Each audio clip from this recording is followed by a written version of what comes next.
Live in Western Oregon, this is NBC16 Today. Good morning, and thank you for joining us here on NBC16 Today. I'm Angela Yamamoto. And I'm Zach Bruhl. We'll get to your top stories in just a moment, but first we're going to take a look out the door at our weather as we get going today. It's really cool out there today. It is very cold. I used my seat warmers this morning. My car is from 1999. It does not have seat warmers unless I sit in it. Really. I'm just kidding. I'm going to the weather center.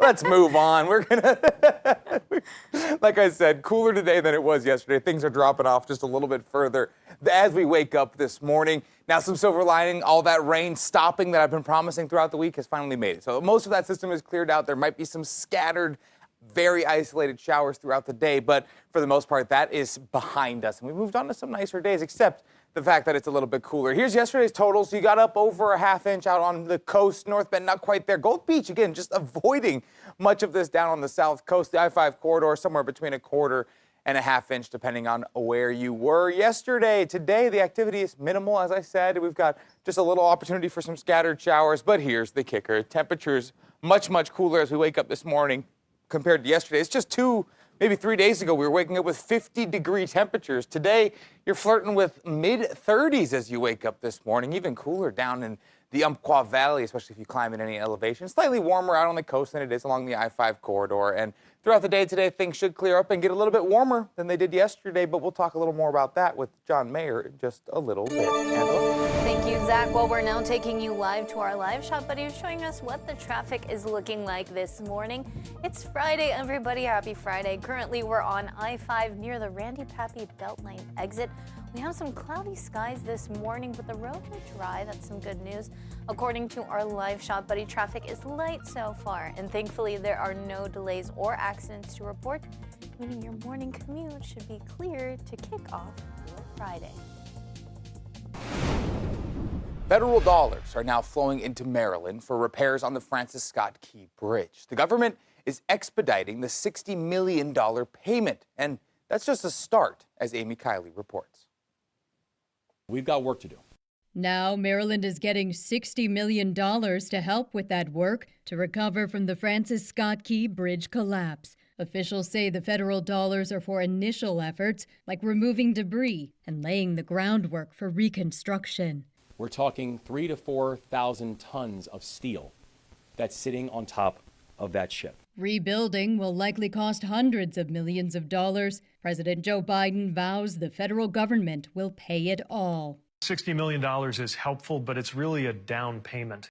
Biden can draw funds from the Federal Highway Administration and the recent infrastructure law. In Congress, some hardline Republicans agree the bridge holds national importance. We have a federal interest in ensuring that we've got interstate commerce. But they're still fiscal conservatives. We got to see what the deal is, and obviously I believe in paying for everything as you go. Experts say insurance companies will be on the hook for more than $1 billion.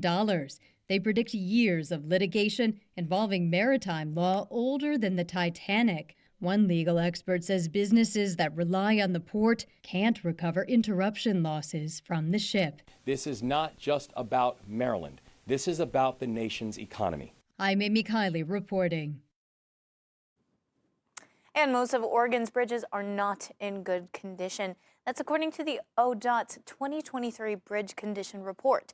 Now, the report shows that 85% of more than 2,700 bridges ODOT manages have deck areas that are in fair condition, many due to nearing the end of their service life. The number of aging bridges makes it hard to keep up with repairs. ODOT says they work diligently to remain bridges, replacing timber elements with steel and concrete, as well as repairing bridge decks and supports. Federal standards in the United States say that bridges have to be inspected at least every 2 years. Often our bridges are inspected more frequently than that, and they're maintained very regularly. What happened in Baltimore was absolutely devastating and really a freak accident. We will look at anything that's learned from the investigation into bridge structures and definitely apply that to our maintenance and practices here in Oregon. Coastal bridges also have special coatings to protect them from saltwater corrosion. Now, compared to neighboring states such as Washington, California, and Idaho, Oregon has the fewest national highway system bridges in good condition, though it is among the states with the lowest number of bridges in poor condition. A cluster of small earthquakes off Oregon's south coast Tuesday night is a reminder that the area is a few large trembles away from the big one, and that the tsunami that could follow, and as well as the tsunami that could follow. This week, this is Tsunami Awareness Week, and state and local emergency management agencies want residents to be prepared. Gold Meadows has the story. In as few as 10 minutes after an earthquake, a wall of water hundreds of feet tall could follow. So you do not have a lot of time.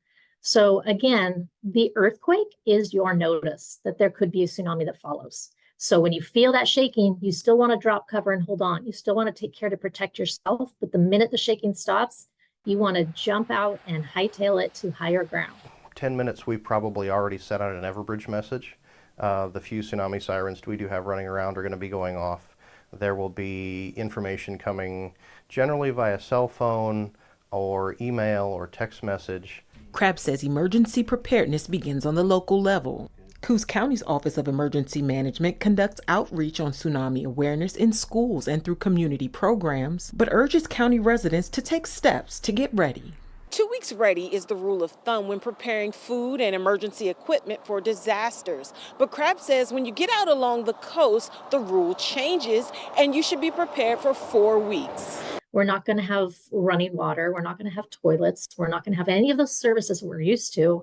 So you need to be as self-sustainable as possible. Canned food or dried food or things like Bisquick that are easily storable, they don't require refrigeration. Water, toiletries, flashlights, even solar-powered phone chargers are other items to put in a disaster preparedness kit. Del Ria says though it's predicted the megaquake will leave the coast devastated, the coast will not be left alone. A 9.0 earthquake on land, 200-foot wall of water. Whether or not that's possible or likely, I couldn't tell you. What I can tell you is if something like that happens, the Department of Homeland Security and the military will not wait for us to request. They will simply start coming. Crabb suggests state residents sign up to receive local emergency alerts and make sure wireless emergency alerts are activated on cell phones. In Coos County, I'm Gold Meadows. To learn more on how you can get 2 to 4 weeks ready and for evacuation routes, you can visit our website, NBC16.com.